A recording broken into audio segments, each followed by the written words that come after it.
हम लोग बात कर रहे हैं टर्म प्लान को लेके, जिसका नाम है संपूर्ण रक्षा सुप्रीम, जिसकी आज हम लोग ट्रेनिंग करेंगे। इसके 3 वेरिएंट हैं और तीनों वेरिएंट के बारे में समझेंगे। पहला वेरिएंट है लाइफ ऑप्शन, दूसरा ऑप्शन है लाइफ प्लस ऑप्शन और तीसरा है इनकम ऑप्शन। इन तीनों वेरिएंट के बारे में आज कंप्लीट नो हाउ देने का कोशिश करूंगा, आपको समझाने का, बताने का। तो सबसे पहले आप सभी का वार्म वेलकम इस गुरुकुल ट्रेनिंग में, जिसमें कि आपको ये सब चीजें समझ में आए और आप इसको ज्यादा से ज्यादा यूज कर पाए।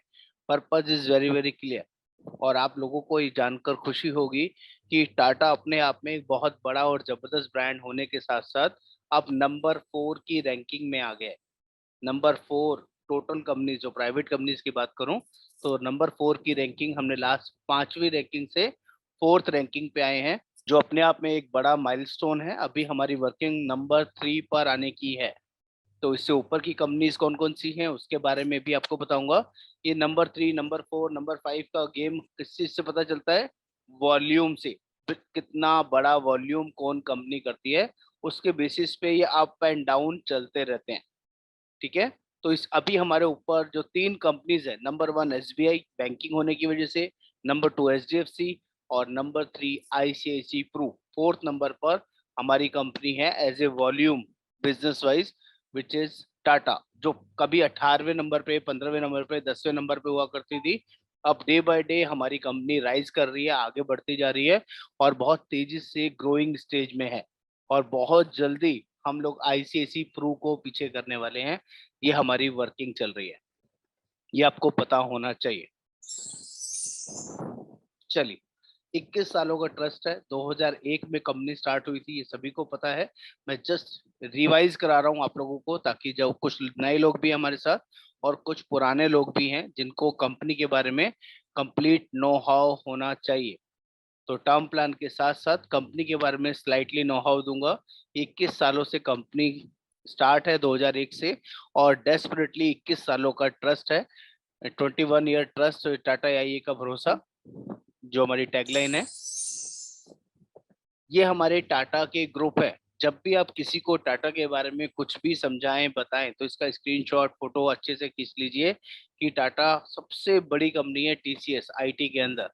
आईटी से लेके ट्रेडिंग, बैंकिंग, सॉरी बैंकिंग छोड़ के स्टील, ऑटोमेशन या consumer and retail, infrastructure, financial services, aerospace, tourism, telecom and trading and investment में हर जगह टाटा है। बहुत बड़े लेवल पर कंपनी काम कर रही है और हर जगह टाटा की प्रेजेंस अवेलेबल है।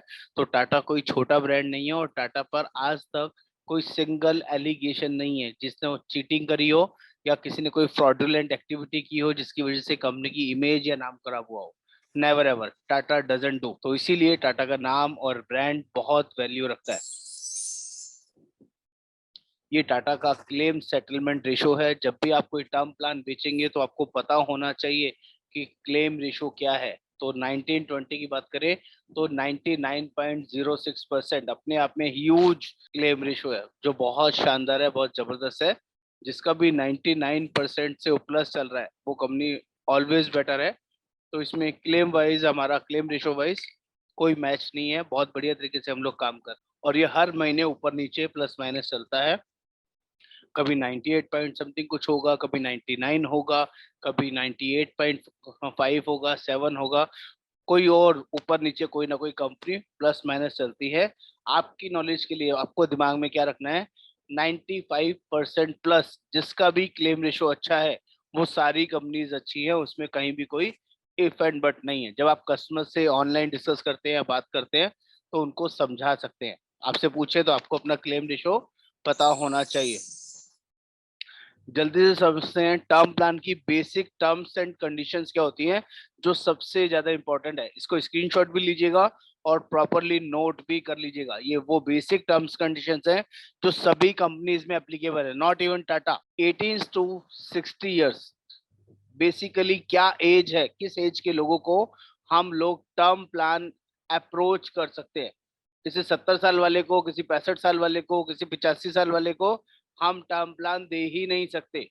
तो please very very clear, 18 to 60 years हम लोग टर्म प्लान अप्रोच कर सकते हैं। ठीक है, ये ध्यान रखिएगा।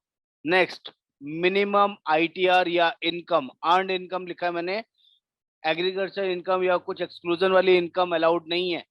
अर्नड इनकम की बात हो रही है, चाहे वो बिजनेस इनकम हो चाहे वो सैलरीड इनकम हो, मिनिमम 5 लाख प्लस होना चाहिए, तभी दे सकते हैं मिनिमम। और मैक्सिमम कोई ज्यादा किसी की आईटीआर है तो कोई फर्क नहीं पड़ता, आराम से दे सकते हैं। मिनिमम 5 लाख प्लस होगी तभी। 4,99,990 रुपए भी है आईटीआर, टर्म प्लान नहीं दे सकते। 4,99,999 रुपए भी है तो भी टर्म प्लान नहीं दे सकते। 5 लाख 1 रुपया प्लस आईटीआर होना चाहिए, ध्यान रखिएगा। बिना 5 लाख, और ये 2 साल की एवरेज होना चाहिए। एक साल में तो 5 लाख है, दूसरे साल में मान लीजिए 4.5 लाख है, नहीं मिलेगा। दोनों सालों का एवरेज आईटीआर 5 लाख प्लस होना चाहिए। यानी कि एक साल का 5.5 लाख है, दूसरे साल का 5 लाख रुपए है, तो 5.25 की एवरेज आ गई दोनों सालों की, तो मिल जाएगा। एक साल का 6 लाख है, अगले साल पिछले साल का 4 लाख है, तब भी मिल जाएगा। 6 और 4 10 होते हैं, 10 को 2 से डिवाइड कर देंगे तो 5-5 लाख की एवरेज हो गई, मिल जाएगा। 5 लाख कम होगा एवरेज तो नहीं मिलेगा। हाँ, salary slip is also okay, salary slip चलेगी, लेकिन सैलरी अकाउंट में आनी चाहिए, फॉर्म 16 होना चाहिए। बिना सैलरी अकाउंट में आए नहीं मिल सकती, कैश वाले लोगों को नहीं दे सकते।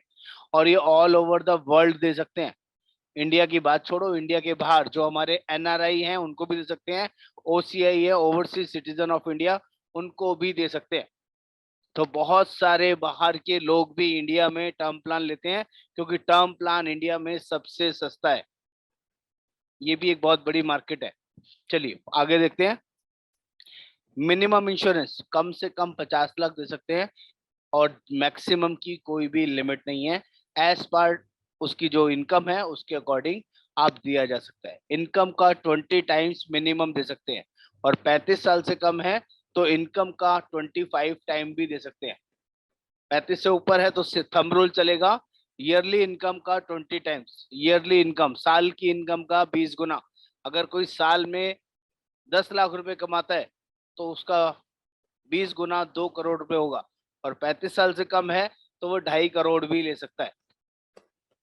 ध्यान रखिएगा, ये बेसिक बेसिक टर्म्स है जो मैं आप लोगों के लिए लेके आया हूँ, इसको दिमाग में बैठा लीजिए, तो कभी भी टर्म प्लान बेचने में दिक्कत नहीं होगा।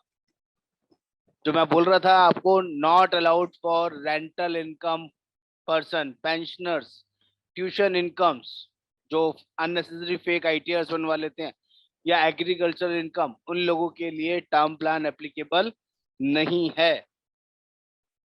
किसी की मेन इनकम है, सैलरीड इनकम, बिजनेस इनकम, उसके साथ साथ ये वाली इनकम भी साथ में आ रही है, तो इसको हम लोग एक्सक्लूड कर देते हैं। इसको हटाने के बाद 5 लाख प्लस की इनकम आ रही है तो ही मिलेगा, अदरवाइज नहीं मिलेगा। मेरी बात आप सभी को समझ में आ रही है कि नहीं?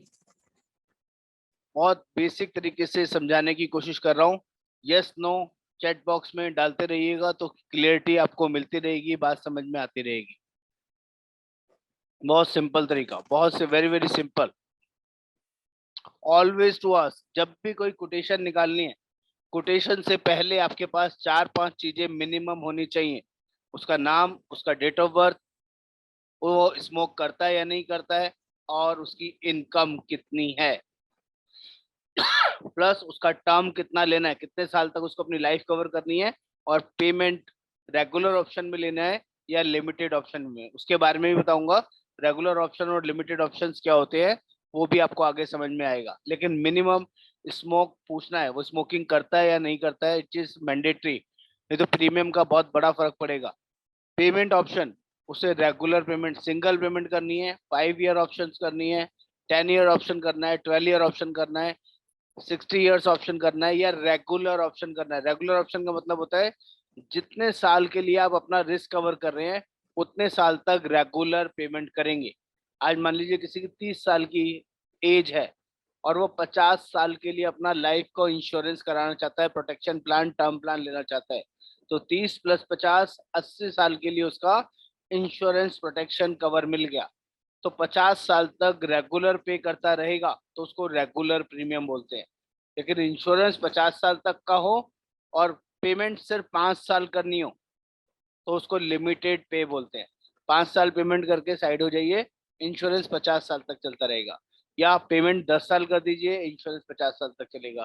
पेमेंट 12 साल कर दीजिए, इंश्योरेंस 50 साल तक चलेगा। अभी 30 साल एज है, मैं 60 साल तक की एज तक पेमेंट करना चाहता हूँ, यानी कि अगले 30 साल पेमेंट और करना चाहता हूँ, और मेरा इंश्योरेंस कवर 80 साल तक चले, 50 साल तक चले, 30 + 50 80 साल तक चले, तो ऐसा भी हो सकता है। आप अप टू 60 ईयर्स ऑप्शन भी कर सकते हैं। 42 साल की एज है, कोई कहता है मैं 60 साल तक पेमेंट करूंगा, जब तक मैं कमाता हूँ, कमाऊंगा, जब तक पेमेंट करना चाहता हूँ, इसके बाद नहीं पेमेंट करना चाहता, तो आप कर सकते हैं।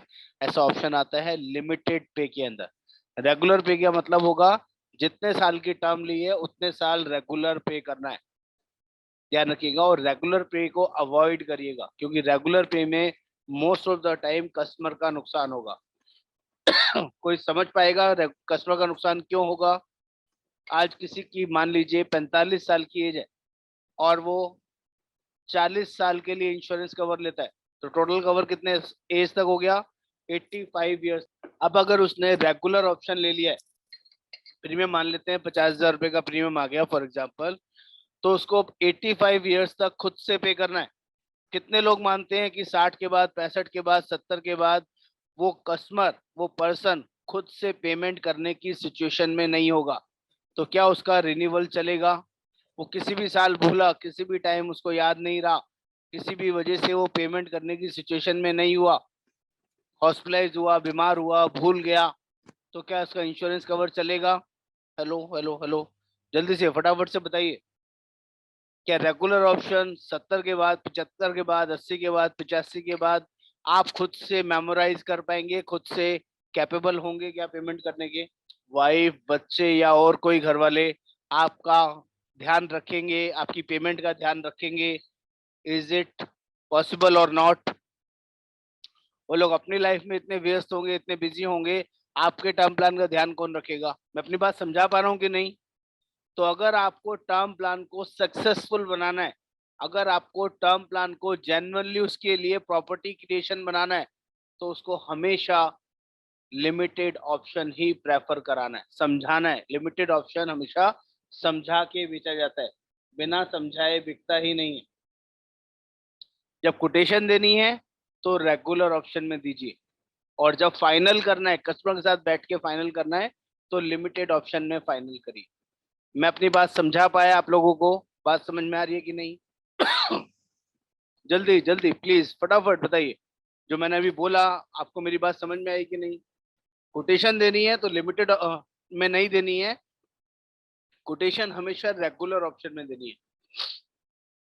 और जब फाइनल करना है कस्टमर के साथ, जब वो तैयार हो गया, ओके हो गया, तब उसको लिमिटेड ऑप्शन में कन्वर्ट करना है। आराम से हो जाएगा, थोड़ा समझाने की जरूरत है। चलिए आगे बढ़ते हैं।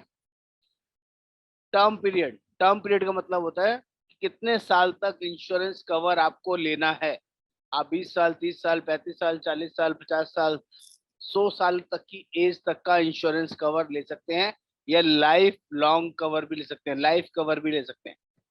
लिमिटेशंस खत्म, जब भी दुनिया से जाएंगे तब भी आपकी फैमिली को सर्टेन अमाउंट मिल जाएगा। ऐसा ऑप्शन भी अवेलेबल है, 100 साल की एज तक का ऑप्शन भी अवेलेबल है। जो लेना चाहे, रेगुलर ऑप्शन मैंने बता दिया आपको, जितने साल का टर्म रहेगा उतने साल रेगुलर पेमेंट करने को रेगुलर ऑप्शन बोलते हैं। लिमिटेड ऑप्शन मैंने समझाया आपको कि पेमेंट कम साल करना है और इंश्योरेंस कवर ज्यादा साल तक रहेगा, उसको लिमिटेड ऑप्शंस बोलते हैं। वो सिंगल पे भी हो सकता है, लोग बोलते हैं मैं एक ही बार में पेमेंट करता हूँ और मेरा कवर 30 साल, 40 साल, 50 साल तक रहे, ऐसा भी हो सकता है। लेकिन सिंगल पे बेचने में आपको सबसे बड़ा नुकसान है, उसमें सिर्फ आपको जो कमीशन मिलेगा ओनली 2% मिलेगा। तो कभी भी सिंगल पे नहीं बेचना है, हमेशा 5 पे, 10 पे, 12 पे बेचिए। और 10 और 12 बेचेंगे तो ज्यादा बेनिफिट है आपके लिए भी और कस्टमर के लिए भी, उसके लिए रीजनेबल रहेगा और आपका पे आउट मैक्सिमम रहेगा, इसलिए भी आपके लिए अच्छा है। एजुकेशन, ये भी बहुत इंपॉर्टेंट है, यहाँ पर भी बहुत सारे लोग गलती करते हैं। मिनिमम 12th इज रिक्वायर्ड, 12वीं से कम किसी भी कंपनी में प्रपोजल एक्सेप्ट होगा ही नहीं। अगर कोई 10वीं है, 11वीं है, 8वीं है, 5वीं है, तो उनको पॉलिसी दे ही नहीं सकते हैं। ये बेसिक मैंडेटरी सिचुएशंस हैं जो आपको पता होनी चाहिए, और ज्यादातर लोग भूल जाते हैं कस्टमर से उसकी एजुकेशन पूछना। अगर आपने नहीं पूछी, हो सकता है उसकी आईटीआर ज्यादा हो, उसका इनकम ज्यादा हो, उसकी वर्किंग ज्यादा हो, और आपको पूछने में शर्म लगे, और आपने गलती से नहीं पूछा, और जिस टाइम उसकी टेली वेरिफिकेशन होगी, जब ये केस पेमेंट होने के बाद फाइनेंशियल अंडरराइटिंग में जाएगा, कस्टमर से डिस्कशन होगा, डॉक्टर्स का, अंडरराइटर का, और वहां पर पता चलेगा कि वो तो क्वालिफाइड ही नहीं है, पढ़ा लिखा ही नहीं है, अनपढ़ है, 5वीं है, 8वीं है, 10वीं है, उसने बता दिया, आपका केस रिजेक्ट हो जाएगा। आपकी सारी मेहनत, आपका सारा वर्किंग सब जीरो हो जाएगा। कुछ स्पेशल केसेस में ही एजुकेशन को लेके लीवे मिलता है कि 10वीं 8वीं ना 12वीं ना होके 10वीं 11वीं है।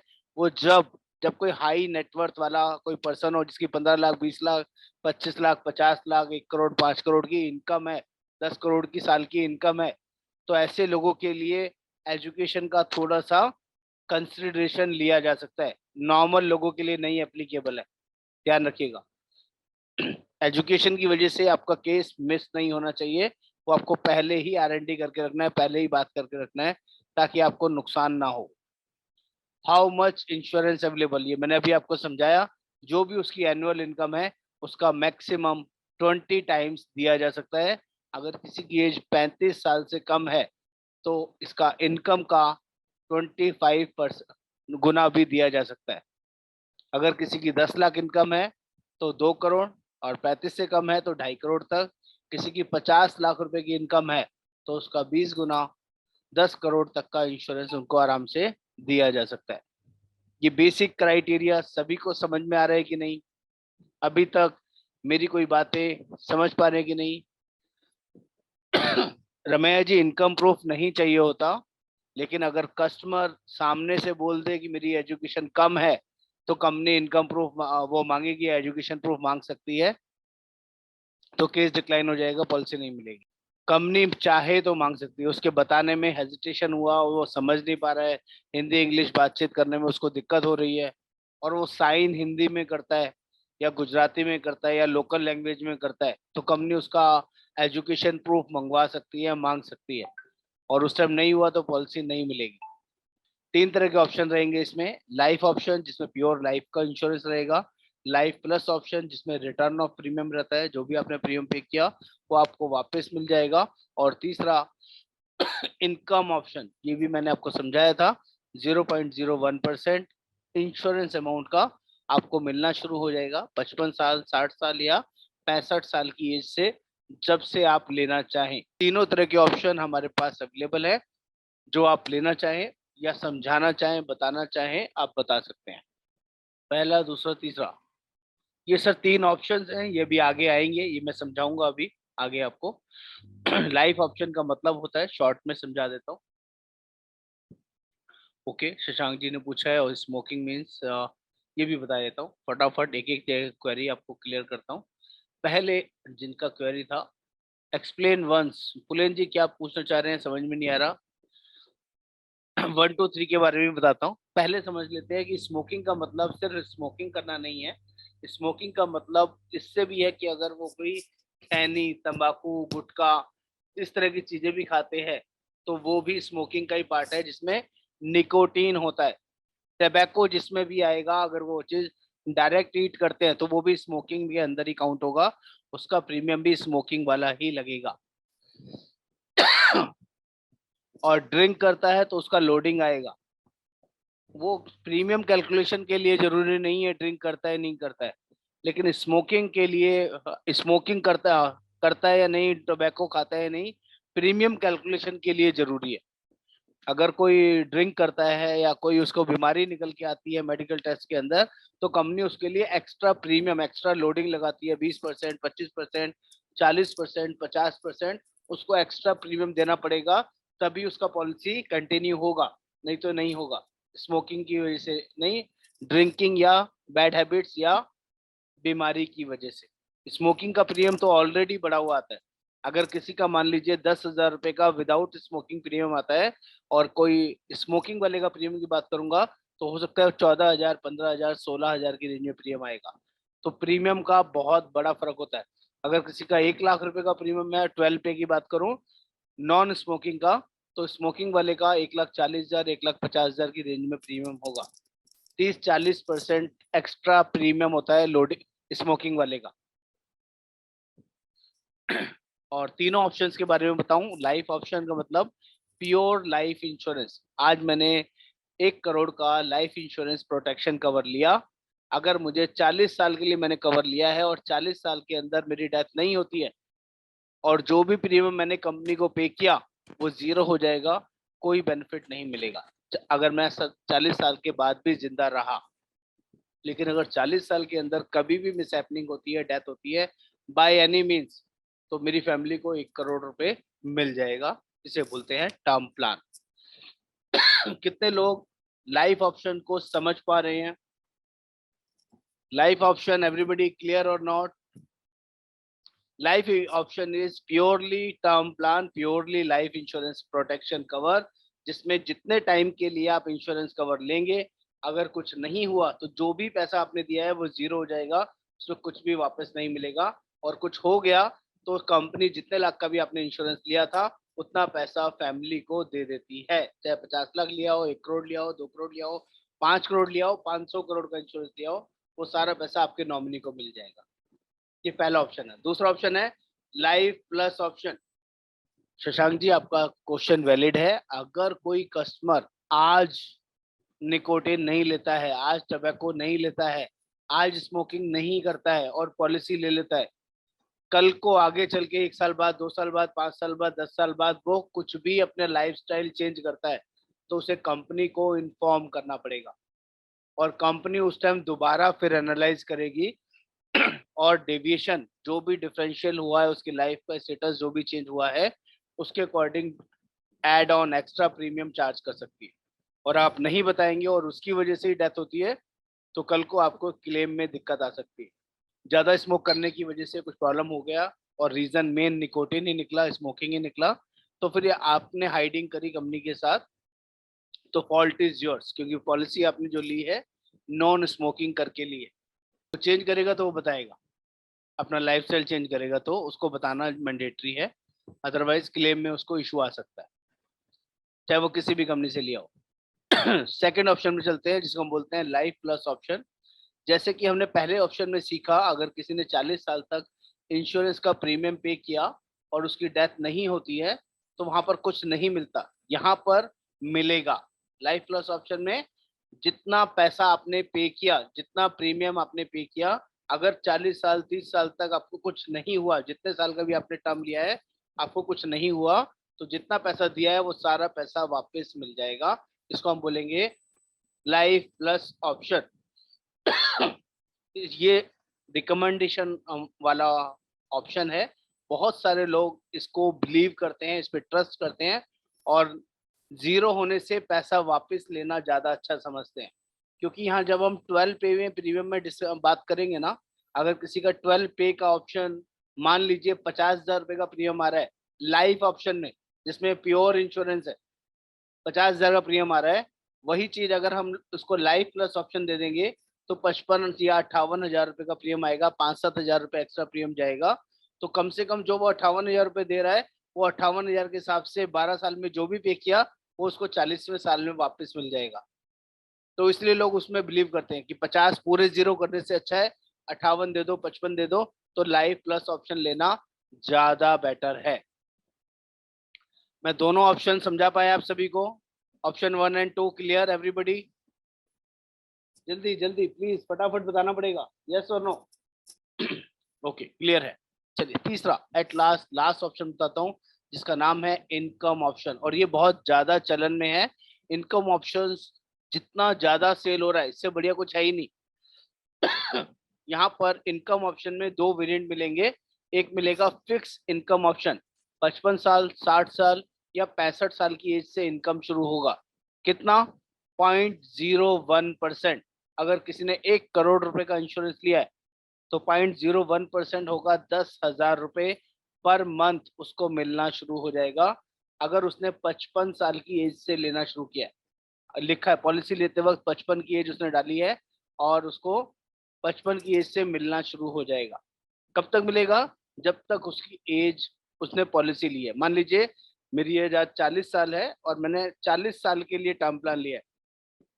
80 साल तक मेरी एज के लिए काम करेगा और मैंने साथ में इनकम ऑप्शन राइडर ले लिया है, जिसमें 55 साल की एज से मुझे एक तरह का पेंशन का पैसा चाहिए, एक तरह से रिटर्न चाहिए, मनी इनकम ऑप्शन चाहिए। तो इसका बेनिफिट मुझे क्या मिलेगा? मैंने अगर 12 पे ऑप्शन लिया था, 12 साल में प्रीमियम देके खत्म हो गया मेरा, जो भी मेरा प्रीमियम बनता था। उसके बाद 55 साल की उम्र से मुझे 10,000 रुपये महीना मिलना शुरू हो जाएगा। जब तक मेरा पॉलिसी 80 साल तक मेरी पॉलिसी चलनी है, तो 25 साल तक 10,000 रुपये पर मंथ आता रहेगा। साल का 1,20,000 रुपये आ गया। अगर 10 साल भी ये मुझे पैसा आया, 65 साल तक मेरे को पैसा आया, तो 12 लाख रुपए आ गया। 20 साल तक अगर मेरे पास पैसा आया तो 24 लाख रुपए मुझे आ गया। और 75 साल की एज में मान लीजिए कि उस पर्सन की डेथ हो जाती है, तो 20 लाख रुपए माइनस करके कंपनी 80 लाख रुपए उसकी फैमिली को दे देगी। अगर कुछ नहीं हुआ तो मैंने 25 साल तक वो पैसा एंजॉय किया। 25 साल तक मैंने करीबन 30 लाख रुपए ले लिया। और मैंने लाइफ ऑप्शन के अंदर इनकम ऑप्शन लिया था, तो लास्ट में मुझे कुछ नहीं मिलेगा। डेथ हो जाती तो जितना पैसा मैंने लिया था वो माइनस होके बाकी का इंश्योरेंस कवर मुझे मिल जाता। और डेथ नहीं होती तो लास्ट में कुछ नहीं मिलेगा।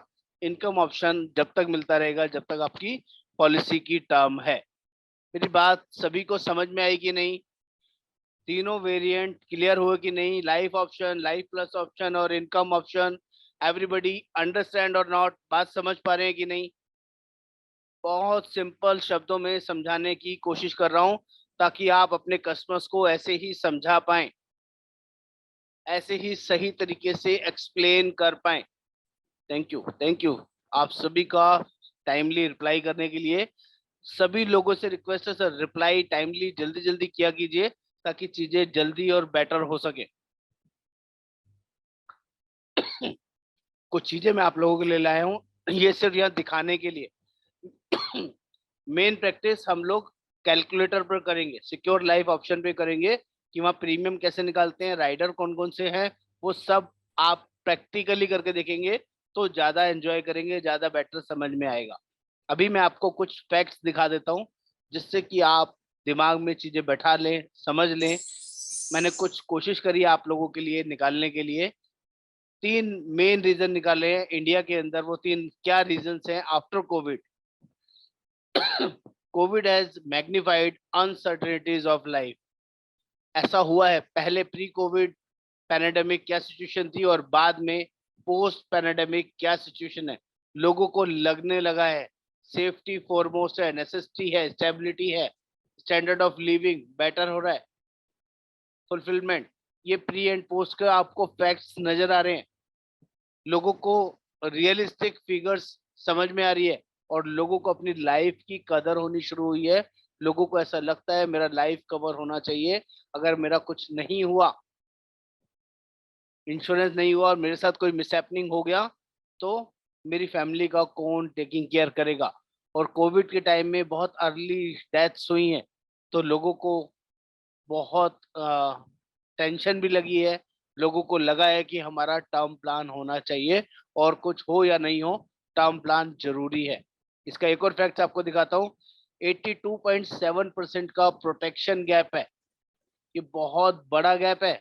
इसका मतलब होता है कि 100 में से 82% लोग अभी अनइंश्योर्ड हैं। ओनली 18% लोगों ने ही अपना एक्चुअली भी जितना इंश्योरेंस उनका होना चाहिए, एडिक्वेट इंश्योरेंस जितना होना चाहिए, उतना उन्होंने लिया हुआ है। बाकी 83% लोग अभी भी अनइंश्योर्ड है इंडिया में। ये बहुत बड़ा फिगर है, बहुत बड़ा गैप है।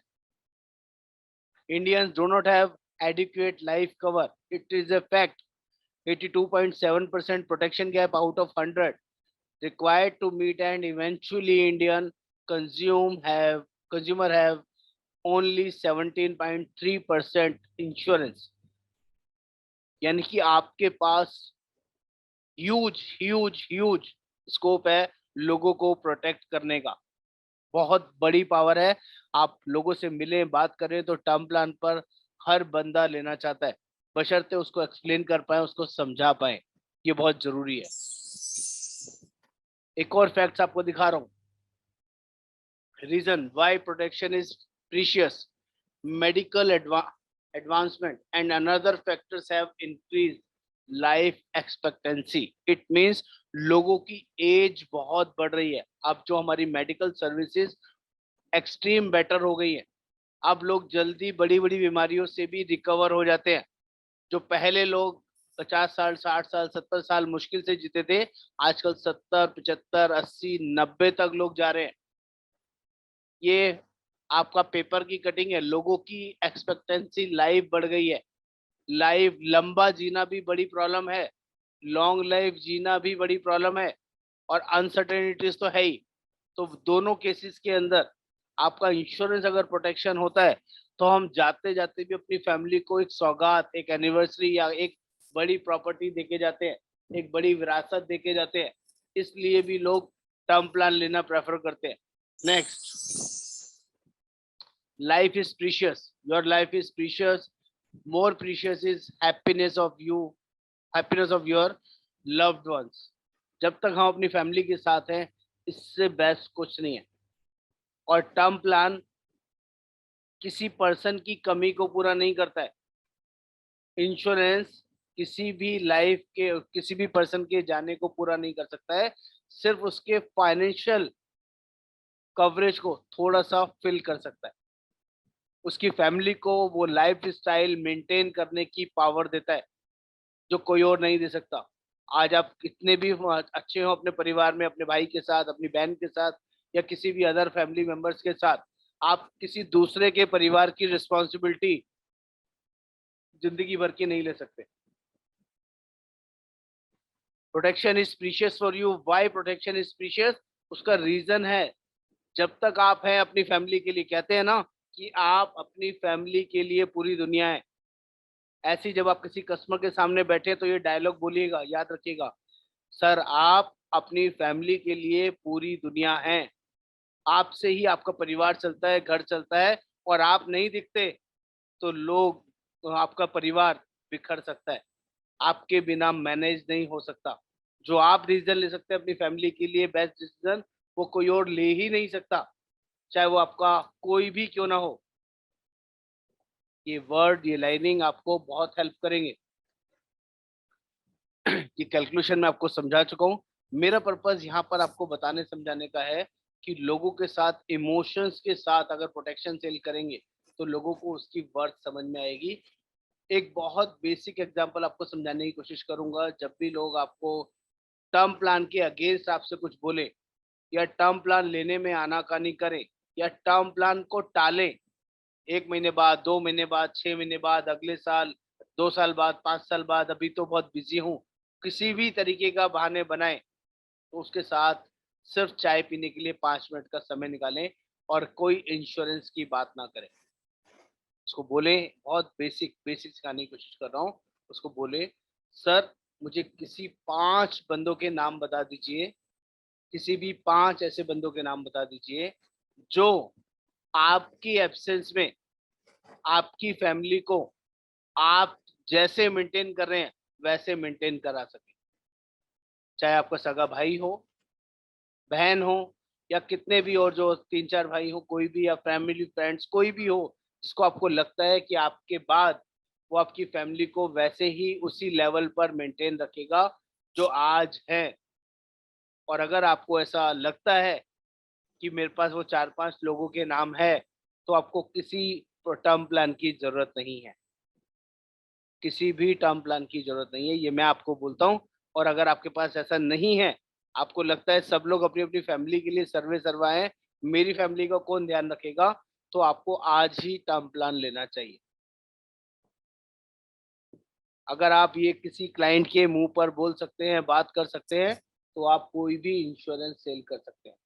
आपके अंदर वो पावर, वो दम होना चाहिए, उसको ये रियलाइज कराने के लिए कि टर्म प्लान बहुत बड़ी पावर है, बहुत बड़ी पावर है। इसका दूसरा तरीका भी है, एक और सेल का तरीका है। आप लोगों से पूछते हैं, उनके घरों में जाते हैं, उनके घरों में गाड़ियां खड़ी होती हैं, एक से एक बड़ी बड़ी महंगी महंगी गाड़ियां होती हैं। आप पूछते हैं, सर गाड़ी कितने की है? कितने लाख की है, उसको पता है 20 लाख की है, 25 लाख की है, 50 लाख की है, 1 करोड़ की है। सर इंश्योरेंस कराया इसका? अरे हाँ, बिना इंश्योरेंस के तो गाड़ी चलती ही नहीं है रोड पे। क्यों? क्योंकि वो गाड़ी है और गाड़ी का मैंडेटरी लॉ है कि रोड पे चलेगी तो इंश्योरेंस इज रिक्वायर्ड। बहुत बढ़िया सर। सर आप बिजनेस करते हैं तो बिजनेस में स्टॉक का इंश्योरेंस कराया होगा, आपने प्रॉपर्टी का इंश्योरेंस कराया होगा, जिस ऑफिस में है उसका इंश्योरेंस कराया होगा। बोलेगा हाँ। सर आपने अपना हेल्थ इंश्योरेंस भी कराया होगा, कोई ना कोई इमरजेंसी में आपको हेल्थ की भी जरूरत पड़ सकती है। वो बोलेगा हाँ। उससे तभी पूछना है सर आपने अपना कितना इंश्योरेंस कराया है। वो बोलेगा 2 लाख, 5 लाख, 10 लाख, 20 लाख, जो जनरली लोग इधर उधर पॉलिसी ले लेते हैं, 5, 10 लाख, 15 लाख, 20 लाख की। सर एक्चुअल में आपकी वैल्यू क्या है? क्या किसी ने आपको कैलकुलेट करना सिखाया है क्या? What is human life value? ये छोटे छोटे टेक्निकल वर्ड हैं, उससे बोलना आपको आना चाहिए। सर आपकी ह्यूमन लाइफ वैल्यू के अकॉर्डिंग आपका इंश्योरेंस हो रखा है क्या? आप अपने बिजनेस में सर्वे सर्वा है, की मैन है, तो आपके रहने से बिजनेस बढ़िया रन होता है, आपके नहीं रहने पे क्या वो बिजनेस वैसे ही रन करेगा क्या? आपकी बिजनेस की टर्नओवर कितनी है, उसके बेसिस पर आपका इंश्योरेंस डिसाइड होगा। आपकी इनकम साल की कितनी है, उसके बेसिस पे आपका डिसाइड होगा। आप अगले 10 साल, 20 साल, 25 साल कितनी इनकम कमाने वाले हैं, उसके बेसिस पे आपका ह्यूमन लाइफ वैल्यू निकलेगा। किसी ने आपके साथ डिस्कस किया है क्या इस चीज को लेके? आज से पहले कभी आपने अपनी ह्यूमन लाइफ वैल्यू निकालने की कोशिश करी है क्या? जब ऐसे बड़े बड़े शब्द दो चार लोगों के साथ आप डाल देते हो ना, तो उसका दिमाग घूमना शुरू हो जाएगा, यार तो बहुत इंटेलिजेंट एजेंट है, कुछ ज्यादा ही दिमाग लगाता है, इससे तो जवाब ही नहीं है। जब हम जवाब नहीं ले पाते तो कस्टमर फिर आपकी बात मानने लगता है और आपको टालता रहता है, जब कुछ ना कुछ जवाब देता रहता है। तो समझ लीजिए आपके अंदर अभी वो टैलेंट और वो वर्किंग अभी नहीं आई है। हाँ श्री कृष्ण जी, अभी भी कुछ हैंड रेज है आपका? अगर कुछ क्वेरी है तो प्लीज चैट बॉक्स में डालिए, या अभी हम लास्ट में 10 मिनट के लिए 1 to 1 डिस्कस करेंगे, तो उसमें आप कर सकते हैं, नहीं तो फिर बीच में जो रिदम है वो ब्रेक हो जाएगा और जो चीज मैं समझाना चाह रहा हूँ वो निकल जाएगी सर। चलिए, ये आपको मैंने रियल फैक्ट्स दिखा रहा हूँ, जो चीज मैं आपको बता रहा था कि हमारी कंपनी 4th रैंक पे आ गई है। ये हमारा कंपटीशन से 4th रैंक क्लियरली आपको नजर आ रहा है। नंबर 1 पे जो एस दिख रहा है वो एसबीआई है। नंबर 2 पे जो आई दिख रहा है वो आईसीआईसी प्रू है। और नंबर 3 पे जो एच दिख रहा है वो एचडीएफसी, वो एचडीएफसी है। नहीं, ये कुछ और नाम दिख रहा है, वो मैं चेक करके बता दूंगा आपको। और 4th नंबर पे हमारा टाटा है। अच्छा, बजाज एलियांज है, बीए मीन्स 3rd नंबर पे बजाज एलियांज है और 4th पे हमारा टाटा है। 5वें नंबर पर एचडीएफसी है, हम एचडीएफसी से आगे हैं। ये हमारा और कंपनी का विजन है, सर्विंग द सोसाइटी, मैक्सिमम लोगों को प्रोटेक्ट करके सर्व करना है। ये कंपनी का विजन है, ये इस फॉर्मेशन में कंपनी काम कर रही है। Protection is very very important. What makes us the first choice of our consumer, ये वो डिटेलिंग है जिसके बेसिस पर कंपनी एक्सट्रीमली राइज कर रही है। और हमारा क्लेम सेटलमेंट, या हमने इतने लोगों का इंश्योरेंस किया है, 66 लाख लोग हमारे पॉलिसी होल्डर्स हैं, और 4,28,000 कुछ बहुत ब्लर हो रखा है। इसका क्लियर प्रिंट आउट मैं आपको दूंगा तो उसमें ज़्यादा आपको समझ में आएगा। 4 आवर्स का हमारा क्लेम प्रोसेस है। कहीं कहीं अगर जिसके डॉक्यूमेंटेशन प्रॉपर है, सब कुछ सही है, तो 4 आवर्स में भी हमने क्लेम सेटलमेंट किया है। और रैंक नंबर 5 है ऑल इंडिया नंबर पे। जब पहले हमारा जो रैंकिंग था 5 था, अभी 4 हो गया है। ये हमारी स्पेशलिटीज है, ये आपको पता होने चाहिए। नेक्स्ट, ये हमारा मेन प्लान है जिसके ऊपर हम लोग अभी बात कर रहे थे, संपूर्ण रक्षा सुप्रीम। और इसमें कई सारे एडिशनल फीचर्स हैं, डिटेलिंग है। ये सब जब हम लोग अभी समझ चुके हैं, और डिटेलिंग राइटर्स हम अलग से समझेंगे जब इसका कोटेशन निकालेंगे, वर्किंग करेंगे। ये लाइफ ऑप्शंस के अंदर टीटीआई बंडल अब नहीं है। टीटीआई का मतलब होता है टर्मिनल टोटल इलनेस, अभी कंपनी ने हटा रखा है। आप 50 लाख मिनिमम दे सकते हो, और एज पर अंडरराइटर एलिजिबिलिटी, जितनी उसकी एलिजिबिलिटी होगी उतना कवर मिलेगा। 50 लाख से 2.25 करोड़ तक आराम से मिल जाता है एज पर इनकम और एजुकेशन लिमिट्स के बेसिस पे। और highly competitive whole of life option हमारे पास अवेलेबल है। और minimum sum insured 60 lakh to 50 is reduce. अब पहले 60 लाख होता था, अब कम से कम 50 लाख कंपनी ने कर दिया है, और आराम से 2.25 करोड़ तक दे सकते हैं। इससे ज्यादा भी चाहिए तो आपका आईटीआर या इनकम सपोर्ट करना चाहिए, तो इसके ज्यादा भी हम लोग दे सकते हैं। ये लाइफ ऑप्शन में बेंचमार्किंग है, ये आपके साथ शेयर कर रहा हूँ, इसको ध्यान से समझने की कोशिश करिएगा कि हमारा जो प्राइसिंग है, जो हमारा प्रीमियम आता है, ये बाकी कंपनी से सस्ता है या महंगा है, आपको यहाँ से समझ में आएगा। अगर हम लोग रेगुलर प्रीमियम की बात कर रहे हैं, आरपी का मतलब होता है रेगुलर प्रीमियम, इसके ऊपर लिखा है 12, इसके ऊपर लिखा है 10, इसके ऊपर लिखा है 5। तो आरपी में देखते हैं सबसे नीचे, तो एसआरएस। अगर हम एच की बात करेंगे तो एच मतलब होता है एचडीएफसी, आई की बात करेंगे तो आईसीआईसीआई। एच और दोनों मेन कॉम्पिटिटर हमारा एचडीएफसी से और आईसीआईसीआई से है।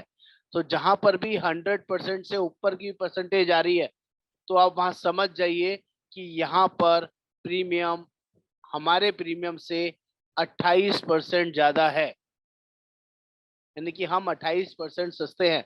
और जहां पर भी 100% से नीचे की फिगर आ रही है, जहां पर भी 90, 95, 80, 89, 75 कोई फिगर आ रही है, तो समझिए हमारे प्रीमियम से वो लोग सस्ते हैं। एचडीएफसी कहीं कहीं सस्ता है और कहीं कहीं आईसीआईसी सस्ता है, लेकिन बहुत सारी जगह हम लोग सस्ते हैं। बहुत सारी जगह हम लोग सस्ते हैं जहां पर हमारा नाम नहीं लिखा है, लेकिन ये दोनों कंपनीज की वर्किंग दी हुई है। 35 साल की एज पे, 35 ईयर्स की एज पे प्रीमियम कैलकुलेशन दिया गया है। अगर आरपी की बात करें तो हम सबसे नीचे की टेबल से स्टार्ट कर रहा हूँ। 50 लाख के लिए तो 128% एचडीएफसी में आता है और आईसीआईसी में 107%। तो हम दोनों पैरामीटर में सस्ते हैं। नेक्स्ट कॉलम में बात करें, जहां पर 75 लाख का है तो 102% और 96%। तीसरे पैरामीटर में बात करें 1 करोड़ में, तो 95% और 89%। यहाँ पर रेगुलर ऑप्शन में वो दोनों कंपनीज हमसे 5% और 11% सस्ती है, अलग अलग लेवल में। आईसीसी तो ये थोड़ा बहुत 19-20 चलेगा, कभी हम सस्ते होंगे, कभी वो सस्ते होंगे, लेकिन प्राइसिंग 5 to 7%, 8%, 9%, अगर डिफ्रेंसिएशन आ रहा है, प्रीमियम में फर्क आ रहा है, तो कोई बहुत बड़ा फर्क नहीं है। लेकिन फर्क 30-40%, 28%, 35% आ रहा है, तो बड़ा, बहुत बड़ा फर्क है। आपको वहां समझने का जरूरत है। जैसे 12 पे की बात करेंगे तो 125% एचडीएफसी में आ रहा है, 100% हमारे बराबर आ रहा है कहीं कहीं 12 पे में। और 1 करोड़ की बात करेंगे तो 93%, यानी कि 7% सस्ता है। 2 करोड़ की बात करेंगे 95%, लगभग बराबर है। 3, 4, 5% कोई बहुत बड़ा प्रीमियम का फर्क नहीं है। ऐसे ही आपको दिखाने के लिए मैंने टेबल निकाली है, ताकि हमारी बेंचमार्किंग कहाँ पर है, हमारे प्रीमियम कितने महंगे हैं, कितने सस्ते हैं, आपको इससे अंदाजा लग जाए। ऐसे ही लाइफ प्लस ऑप्शन के अंदर मैंने वर्किंग करके दी है, वहां पर भी 109%, 105%, 104%। और जो रेगुलर प्रीमियम ऑप्शन में है, कहीं कहीं कुछ कंपनियां हमसे सस्ती भी हैं। एच और आई, एच मतलब H D F C, ICICI, I मतलब आईसीआईसी, तो वहां पर उनके प्रीमियम कहीं कहीं हमसे सस्ते भी है। लेकिन बाकी कंपनीज के अंदर ये जो ऑप्शन मिलता है 30 सालों का मिलता है, हमारे यहाँ 40 साल का मिलता है। इसलिए भी हमारा प्लान ज्यादा बेटर है, ज्यादा बढ़िया है। रिटर्न ऑफ प्रीमियम हमारे यहाँ 40 साल तक मिलता है, और बाकी सारी कंपनीज के अंदर मैक्सिमम 30 ईयर्स तक ही ऑप्शन मिलता है। इसलिए उनका प्रीमियम थोड़ा सस्ता है। हमारे यहाँ 40 साल का होता है, इसलिए थोड़ा प्रीमियम महंगा है। सारी वर्किंग सेम है यहाँ पर भी, जो भी हमने लाइफ ऑप्शन में समझी थी, सेम वर्किंग यहाँ पर भी है। फॉर्मेशन सब कुछ सेम रहती है। बस ये ध्यान रखना है, लाइफ प्लस ऑप्शन जब भी मिलेगा जब मैक्सिमम 40 साल तक की टर्म हो। अगर 40 से ज्यादा की टर्म आप किसी कस्टमर को देंगे, लाइफ कवरेज 40 साल से ज्यादा का देंगे, तो प्लस ऑप्शन नहीं मिलेगा। मैक्सिमम 40 साल तक मिलेगा। किसी की 30 साल है तब भी 40 साल, किसी की 40 साल है तब भी 40 साल, किसी की 50 साल है तब भी 40 साल। 40 साल से ज्यादा, 85 ईयर्स के बाद लाइफ प्लस ऑप्शन मिलता ही नहीं है। लास्ट में नीचे लिखा हुआ है, एज 85 से ऊपर की एज पे लाइफ प्लस ऑप्शन नहीं मिलेगा, टिल 85 ईयर्स तक मिलेगा। वाई शुड फोकस, फोकस का रीजन दिया हुआ है कि जो कस्टमर पैसा दे रहा है वो वापस पैसा मिल रहा है, ये बहुत बड़ा रीजन है जिसकी वजह से लोग इस प्लान को प्रेफर करते हैं और इसको लाइक करते हैं। लाइफ प्लस ऑप्शन मतलब रिटर्न ऑफ प्रीमियम, ये बहुत सेल होता है, इस पर थोड़ा फोकस करेंगे तो ये अच्छा बिकेगा। Last option at last at least not ला एट लास्ट नॉट लीस्ट, इसमें 5 साल से लेके 15 साल तक का पीपीटी का हम ऑप्शन ले सकते हैं, या टिल 60 ईयर ऑप्शन भी ले सकते हैं। सिंगल पे में ऑप्शन ये नहीं मिलता है, ध्यान रखिएगा। और मैक्सिमम एंट्री एज 60 साल तक अलाउड है, 60 से ऊपर के बंदे को हम दे ही नहीं सकते, ठीक है। और इसमें 3 तरह के ऑप्शन रहेंगे, 55, 60 और 65। किसी भी एज पे हम विड्रॉल कर सकते हैं। यहाँ पर ऑप्शन दिखाया गया है, income during PH, life time benefit pay out, when consumer need it the most, जब उसको चाहिए तब ये ऑप्शन मिलेगा। Life income option a win win proposition for the customer, ये आप समझा सकते हैं, बता सकते हैं। यहाँ पर 3 ऑप्शन दिए गए हैं, 55 साल, 60 साल और 65 साल। देखिए नीचे की तरफ लिखा हुआ है पैरा के अंदर, और यहाँ पर ऑप्शन आता है 0.01 से लेके 0.15% तक कस्टमर चूज कर सकता है पॉलिसी लेते वक्त कि मुझे 0.01% लेना है, 0.02% लेना है, 0.5% लेना है, 0.10% लेना है, 0.15% लेना है, वो चूज कर सकता है। अगर उसको ज्यादा पैसा चाहिए तो वो ज्यादा भी ले सकता है। Everybody understand? बात समझ पा रहे हैं कि नहीं? ये जब तक मिलेगा जब तक उसकी टर्म रहेगी, तो जितना ज्यादा वो लेगा अकॉर्डिंगली उसका प्रीमियम थोड़ा महंगा होगा।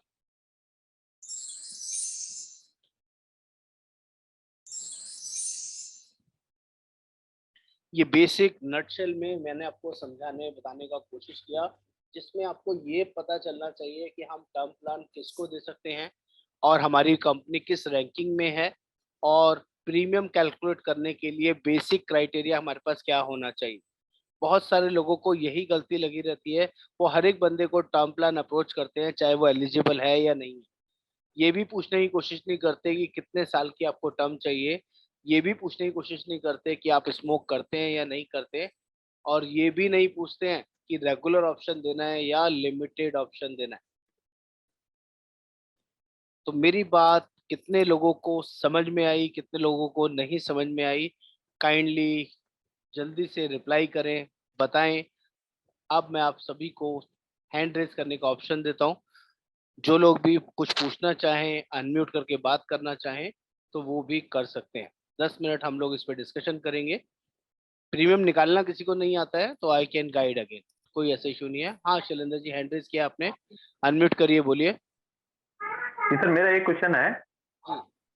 जी सर, जैसे आईटीआर हम लोग 5-5 साल का मांग रहे हैं, 5 लाख का। जैसे मान लीजिए जो हमने पॉलिसी दी तब वो 5 लाख कमा रहा है, आईटीआर है उसके पास 2 साल का 5-5 लाख का, और उसके बाद नहीं है, अर्निंग नहीं है, तो फिर उसका क्लेम मिलेगा क्या? हाँ मिलेगा सर, नौकरी किसी की भी छूट सकती है, बिजनेस किसी का भी शट डाउन हो सकता है। पॉलिसी जी लेते वक्त उसके साथ ये दिक्कत है क्योंकि टर्म प्लान में ना इनकम रिलेटेड नहीं है। टर्म प्लान बेसिकली प्रोटेक्शन है, जिस टाइम आप ले रहे हैं उस टाइम अर्निंग होने चाहिए। कंपनी को ये लगता है कि जिस टाइम आप अर्निंग है उसका प्रीमियम आप पे कर सकते हैं कि नहीं, कैपेसिटी जी भी आपकी है या नहीं। इलिटरेट लोग, अनपढ़ लोग, बिना पढ़े लिखे लोगों को कंपनी देना ही नहीं चाहती है, जी क्योंकि वो हो सकता है फिर कहेंगे हमें फ्रॉड कर दिया हमारे साथ, हमने तो सेविंग के लिए पैसा डाला था, ये कौन सा इंश्योरेंस दे दिया, हमें तो समझ में ही नहीं आ रहा। तो उनकी लॉजिक्स अलग हो सकते हैं, उनका आईक्यू लेवल, उनका लॉजिक लेवल डिफरेंट हो सकता है, इसलिए मिनिमम 12th की कंडीशन डाल रखी है कंपनी ने। ठीक है शैलेंद्र जी, आई होप मैं समझा पाया आपको।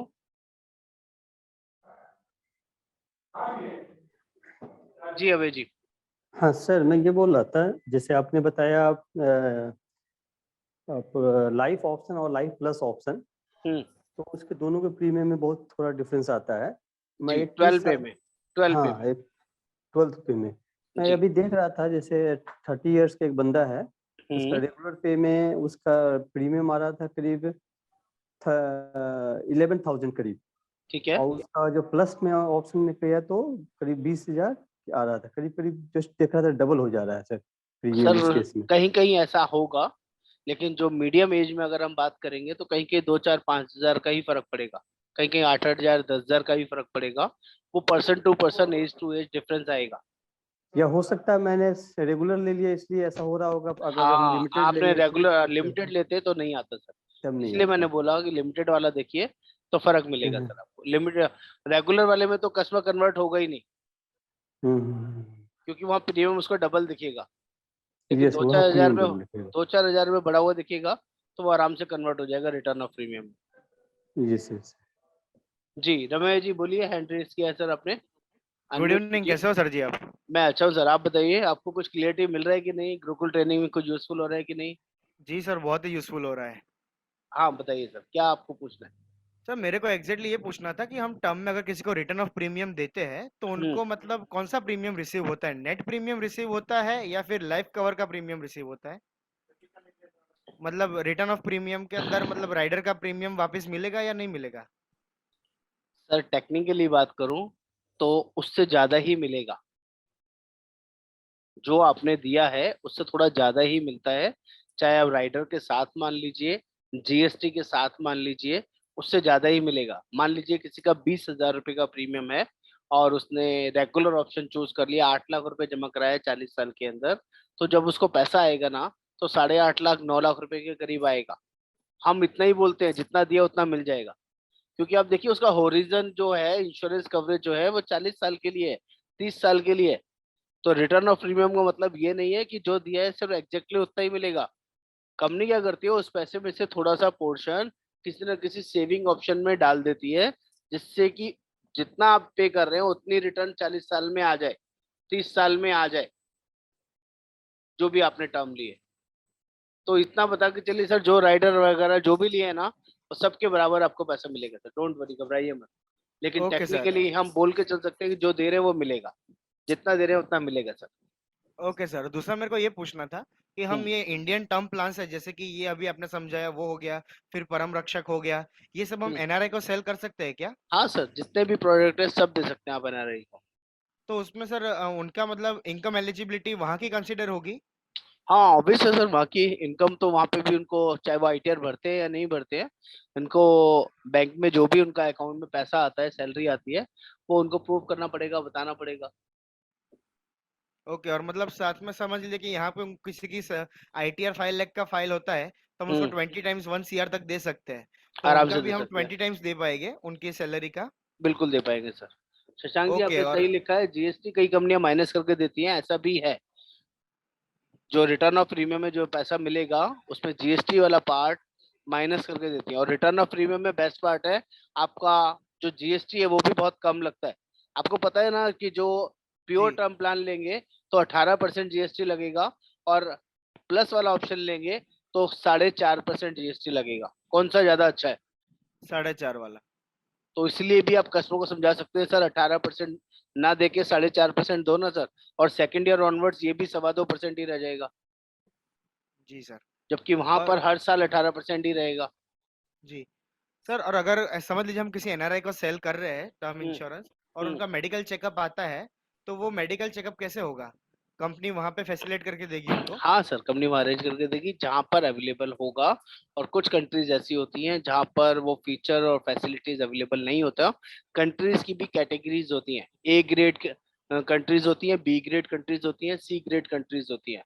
तो ए ग्रेड कंट्रीज में कंपनीज के लैब्स और अवेलेबल होते हैं, टाई अप्स अवेलेबल होते हैं, वहां पर उसको पैसा नहीं देना पड़ेगा, वहां पे जाए और टेस्ट करा के आ जाए। लेकिन बी और C grade D grade categories की कंट्रीज के अंदर कस्टमर को खुद से टेस्ट करा के देने पड़ेंगे, और उसका कॉस्ट उसको खुद से बियर करना पड़ेगा। Okay sir, thank you. ठीक है जी। श्री कृष्णा जी बोलिए, कुछ पूछना चाह रहे हैं? नमस्ते सर। जी नमस्ते। हाँ ट्यूशन जो प्राइवेट टीचर होगा वो ट्यूशन से इनकम कमाता होगा ज्यादा ना? हम्म। और वो आरटीआर फिर करेगा ना, फिर इनकम ज्यादा हाँ होगा सर, ट्यूशन इनकम का तो। यहाँ पर जो मतलब था, जो मैंने लॉजिक दिया है वो उनके लिए दिया है जो लोग फेक आईटीआर बनवाते हैं ट्यूशन इनकम के नाम पे। वाइफ की आईटीआर बनवा दी और किसी और फैमिली पर्सन की आईटीआर बनवा दी, और चाहते हैं उस पर टर्म प्लान मिल जाए। एक्चुअल इनकम नहीं होती जो ट्यूशन इनकम करके दिखाते हैं, क्योंकि वो इनकम कैश में आती है, तो वो उसको कंसिडर नहीं किया जा सकता। लेकिन अगर कोई पर्सन कोचिंग इंस्टीट्यूट से चला रहा है और उसकी इनकम अकाउंट में आती है, ट्रांजेक्शन अकाउंट में आती है, और आईटीआर प्रॉपर फाइलिंग होती है, तो चलेगा सर, उसमें मिल जाएगा। यहाँ पर ट्यूशन इनकम का मतलब जो होमली ट्यूशंस करते हैं, होम टू होम, घर घर जाके जो ट्यूशंस करते हैं या अपने घर पे बुला के ट्यूशंस करते हैं, उनसे मतलब है, उनके लिए नहीं मिलेगा सर। Okay, thank you. ठीक है जी। एनीबडी? सर मेरे को एक डाउट ये भी था कि मतलब मेरे को किसी ने ऐसा बताया था कि मतलब जिनकी कमीशन इनकम होती है, जैसे कि मेरी हो गई कि मेरा कमीशन इनकम है, तो मुझे टर्म प्लान नहीं मिल सकता। सर मिलेगा ना सर, आपके लिए कोई दिक्कत नहीं है सर। आप इंश्योरेंस एजेंट है, एक कमीशन एजेंट दूसरे होते हैं जो आपके अलग तरह की डीलिंग करते हैं, कुछ ऐसी चीजों में ब्रोकरेज कमाते हैं जिसमें इन्वॉल्वमेंट कम है। सर कुछ शोर आ रहा है पीछे से, म्यूट कर रहा हूँ सभी को। हाँ, कुछ सिर्फ ब्रोकर एजेंट्स होते हैं जो कहने के लिए नाम की इनकम लेते हैं, काम नहीं करते, वो इनकम दिखाने के लिए इनकम लेते हैं। जैसे कि क्या हुआ, कोई बहुत बड़ी कंपनी है, उसको अपना बिजनेस में खर्चे दिखाने के लिए आगे कमीशन देना है कि मेरे को इन्होंने बिजनेस सोर्स करके दिया और आप उनके जानकार हैं, तो आपको 10 लाख 20 लाख 25 लाख का कमीशन इनकम दे दिया जी, इन्होंने मेरे को 2 करोड़ रुपए का ऑर्डर दिलवाया, इसलिए इनका ये कमीशन आ गया। तो उसमें आपका कुछ काम नहीं हुआ, पूरे साल में एक ही ट्रांजेक्शन हुई आपके अकाउंट में। तो ऐसे लोगों को अर्न इनकम कंपनी कई बार नहीं मानती है। लेकिन जो लोग इंश्योरेंस एजेंट हैं, जो लोग रेगुलर मेहनत कर रहे हैं, उनका हर महीने, हर 3 महीने में, हर 15 दिन में, 10 दिन में कोई ना कोई ट्रांजेक्शन आ रही है, रेगुलर चर्निंग हो रही है, तो वो अर्न इनकम है, उनको कोई दिक्कत नहीं होता, उनको मिलेगा सर। ठीक है। Okay sir, thank you. हाँ सतबीर जी। क्लेम कैसे, अगर क्लेम आया तो क्लेम कैसे मिलेगा? कंपनी को क्या प्रूफ मिलेगा कि ये बंदे की डेथ कैसे हुई है? सर दो तरह के पैरामीटर्स होते हैं डेथ के केस में। एक, या तो नेचुरल डेथ होगी किसी बीमारी की वजह से, किसी हार्ट अटैक या कोई ना कोई कंसर्न की वजह से, जो नेचुरल कॉज होगा। और दूसरा कॉज होता है एक्सीडेंट की वजह से, या कोई ड्रिंक एंड ड्राइव, लड़ाई झगड़ा या कोई ना कुछ ऐसा हुआ होगा। तो जो भी कॉज है, पहले अगर नेचुरल कॉज है तो उसका डेथ सर्टिफिकेट चाहिए होगा, और उसके बेसिस पे रिलेटेड उसके पेपर चाहिए होंगे, नॉमिनी की डिटेल चाहिए होगी, और विद इन 10-15 डेज में उसका पैसा आ जाएगा। कॉज नॉर्मल है। अगर कॉज एक्सीडेंटल है, ड्रिंक एंड ड्राइव केस है, नहीं मिलेगा। खुद ड्राइव कर रहे हैं और ड्रिंक कर रखी थी, लीगल ऑफेंस किया हुआ, नहीं मिलेगा। अगर कोई सुसाइड है, 1 साल के बाद सुसाइड भी कवर है, इसमें कवर हो जाएगा। अगर कोई लड़ाई झगड़ा, गोली, मर्डर ऐसा कुछ हुआ है, तो ये प्रूव होना चाहिए वो पर्सन उन चीजों में इन्वॉल्व नहीं था, वो कोई दादा टाइप, वो बदमाशी टाइप या कोई इलीगल एक्टिविटी में शूटर काइंड ऑफ पर्सन नहीं था, तो मिलेगा सर। किसी भी रीजन, कई बार होता है ना, किसी के झगड़े में कोई और बंदा बीच में आ गया और वो मारा गया, तो मिलेगा सर। इनोसेंट होगा, 100% मिलेगा। आपका एफआईआर चाहिए होगी, पुलिस वेरिफिकेशन रिपोर्ट चाहिए होगी, जो उसकी बेसिक रिक्वायरमेंट है, डॉक्यूमेंट्स है, वो चाहिए होंगे। नेचुरल क्लाइमिटी में भी मिलेगा, बाढ़ आ गई, तूफान आ गई, सुनामी आ गई, तो और वहां पर ये बंदा प्रूव होता है कि वो वहां गया था, और उसका एविडेंस किसी भी गवर्नमेंट रिकॉर्ड में उसका नाम नंबर आ गया, फादर के नाम के साथ ये डिटेल कि ये बंदा एक्सपायर हुआ है, इस वजह से हुआ है, उसको दिखाने से भी कंपनी क्लेम सेटलमेंट कर देती है। ठीक कुछ है और? जी। मैं ये पूछा है, जैसे घर में किसी की डेथ हो जाती है, उसके लिए उसको डॉक्टर सिर्फ, की रिपोर्ट मिलेगी कि? नहीं sir, only death certificate required है। ठीक है जी। ठीक है। हाँ, ठीक। शशांक जी बोलिए। हेलो शशांक, हाँ जी बोलिए सर। सर जी, मैं पूछ रहा था सर कि जैसे सर रिटर्न ऑफ प्रीमियम है तो बहुत सारा कंपनी वो माइनस जीएसटी बिल माइनस करके देते हैं, तो इसमें भी जीएसटी बिल माइनस करके मिलेगी या टोटल अमाउंट मिल जाएगी? हाँ सर, जीएसटी माइनस होगा, जो भी है। जनरली सब जगह माइनस होता है, यहाँ भी माइनस होगा, क्योंकि जीएसटी में अभी लॉ आया हुआ है कि कोई भी पेमेंट अगर ऐसे जा रहा है तो उसमें जीएसटी माइनस होगा। सभी कंपनीज इसको फॉलो कर रही है, तो क्योंकि सर जीएसटी के इन्वॉल्वमेंट्स हैं। अभी आपने बोला सर कि जैसे जैसे हम लोग बोलेंगे जितना आपने पे किया उतना ही मिलेगा, पर आप बोल रहे थे सर कि जो भी ज्यादा मिलेगा, तो सर जीएसटी अमाउंट अगर ज्यादा वो पे मिक्स ऐड करके पे करता तो सर उसका प्रीमियम ज्यादा हो जाएगा ना, सर ऐसा मतलब होता टोटल है, पेड अमाउंट उनका ज्यादा हो जाएगा। आप अपनी तरीके से सोच रहे हैं, मैं आपको प्रैक्टिकली एक्सपीरियंस की बेस से बता रहा हूँ। कभी भी रिटर्न ऑफ प्रीमियम का जो वर्किंग बनता है ना, कंपनी आपके कुछ पैसे को इन्वेस्ट करती है मार्केट के अंदर। तो जो कंपनी को आपको कमिटमेंट दिया हुआ है, जो आपने प्रीमियम पे किया है, वो आपको वापस देना है, तो वो कहीं पे भी कम से कम ऐसी जगह इन्वेस्ट करेगी जहां पर 4%, 5% का गारंटेड रिटर्न आएगा, 6% का गारंटेड रिटर्न आएगा। तो जब आप उसको 40 साल के लिए इन्वेस्ट कर रहे हैं, 30 साल के लिए इन्वेस्ट कर रहे हैं, जो भी आपने टर्म्स ली हुई है, तो वो पैसा अपने आप इतना बड़ा मल्टीप्लाई हो ही जाएगा। आप कहीं पे भी रख के देख लीजिए, बेसिक कम से कम इंटरेस्ट में भी, तो भी वो रिटर्न आपको वो वाली दे जाएगा जो आपको चाहिए। Okay sir. इसलिए कोई नुकसान नहीं होगा सर, डोंट वरी, कस्टमर का कोई ओके नुकसान नहीं होगा। हाँ रमेश। Okay sir. सर जैसे कि आपने बताया कि मतलब डेथ के केस में कौन से डॉक्यूमेंट सबमिट करने पड़ते हैं कंपनी को, तो एनआरए के लिए भी मतलब कौन से डॉक्यूमेंट्स रिक्वायर्ड रहेंगे अगर किसी एनआरए को हम सेल सेम सर, करते हैं? सेम, वो कैसी डेथ हुई है उसके ऊपर डिपेंड करता है, और वहाँ की जो भी लोकल अथॉरिटी होगी वहां से डेथ सर्टिफिकेट उसको देना पड़ेगा, और रीजंस ऑफ डेथ उसमें मेंशन होना चाहिए कि वो हॉस्पिटल में डेथ हुई है, घर में डेथ हुई है, कोई एक्सीडेंटली डेथ हुई है, वो कॉज ऑफ डेथ पता होना चाहिए, चलना चाहिए। ओके सर, मतलब ऐसे कोई मतलब कोई एक्स्ट्रा डॉक्यूमेंट की कोई जरूरत नहीं अगर एनआरआई है बेसिक तो? बेसिक डॉक्यूमेंट है सर, कुछ भी ऐसा अलग नहीं चाहिए। हर जगह की कोई ना कोई अथॉरिटी तो होगी ना सर, हर कंट्री में कोई ना कोई रूल तो फॉलो होता होगा। सर हमारे इंडिया में जी सर हमारे इंडिया में जो भी डेथ सर्टिफिकेट बनते हैं उस पे सर रीजन नहीं दिया होता है कि उनका रीजन क्या है सर, डेथ का। यहाँ नहीं होता है, लेकिन अगर किसी का कोई एक्सीडेंटल कॉज होगा तो एक्सीडेंटल केस का प्रूफ तो यहाँ पर भी चाहिए होगा ना सर। अगर कोई एक्सीडेंटल डेथ होगी तो एक्सीडेंटल का कॉज, कोई हॉस्पिटल कुछ ना कुछ मेंशन होगा, उसके साथ में डेथ सर्टिफिकेट लगेगा सर।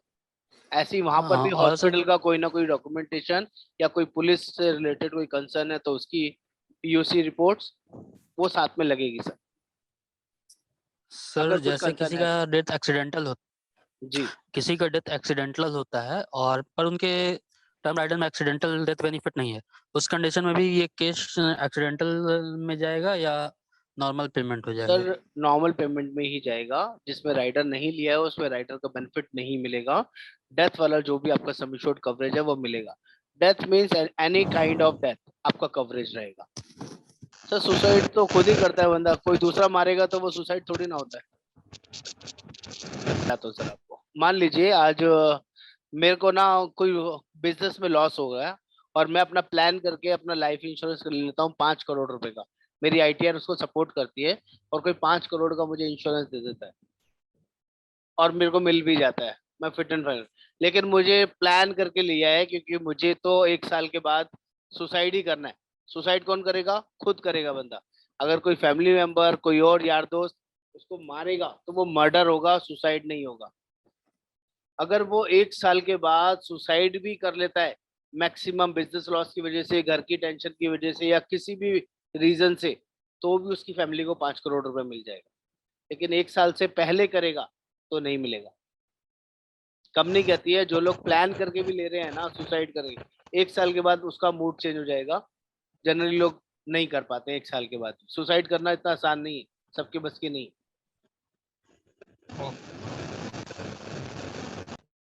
हेलो। जी हाँ, बोलिए श्रद्धा जी। हाँ सर, 40 साल के बाद समझो 50 साल का कोई बंदा है तो उनको भी 20 टाइम्स से मिलता है इनकम के, या फिर उनका कुछ हाँ, ये है? सभी का यही क्राइटेरिया है, 20 टाइम्स का ही क्राइटेरिया, ईयरली इनकम का 20 टाइम्स। ओके, और ये जो मेडिकल होता है तो वो कौन सी एज से होता है? उसका कुछ पर्टिकुलर है या? हर एक एज पे होता है टर्म प्लान के अरे अंदर जनरली। ओके कंपनी की चॉइस है, बिलो 35 कई बार कंपनी बिना मेडिकल टेस्ट के भी पॉलिसी इशू कर देती है, ओके सिर्फ जनरल टेली वेरिफिकेशन के बेसिस पे। अदरवाइज 20 साल, 22 साल, 25 साल की एज में भी मेडिकल टेस्ट मैंडेटरी है, क्योंकि टर्म प्लान में इंश्योरेंस कवरेज बहुत बड़ा होता है, तो कंपनी रिस्क नहीं लेना चाहती, इसलिए सबका मेडिकल टेस्ट कराती है। Okay okay sir, thank you. और ओके सर जी। जी एक दिन वो नीड एनालिसिस है ना, तो वो भी मतलब फैक्ट फाइंडिंग कैसे सामने वाले से बात करते हैं वो भी बता दीजिए, मतलब जरूर, पर उसका। हाँ ओके, बिल्कुल थैंक बताऊंगा। यू। ओके जी, थैंक यू। एनीबडी और कोई डाउट और कोई क्वेरी, या मैं समझूं आज की मीटिंग सक्सेसफुल रही, आप लोगों को बात मेरी समझ में आई, चीजें अंडरस्टैंड कर पाए आप लोग, तो क्लियर हैं? तो मेरी छोटी सी रिक्वेस्ट है, जो मेरा हमेशा सभी से रहता है, मुझे व्हाट्सएप पे आपका जेन्युइन फीडबैक चाहिए कि आज हमें टर्म प्लान को लेके मैक्सिमम क्लियरिटी मिली, उसको हमने समझा। सिक्योर लाइफ आपके पास एक टूल है, उस पर आप मैक्सिमम कोशिश कीजिए अलग अलग लोगों का कोटेशन निकालने का, life option, life plus option और इनकम ऑप्शन, तो आपको और बेटर अंडरस्टैंडिंग मिलेगी। Bye bye, take care, thank you so much. मुझे फीडबैक चाहिए।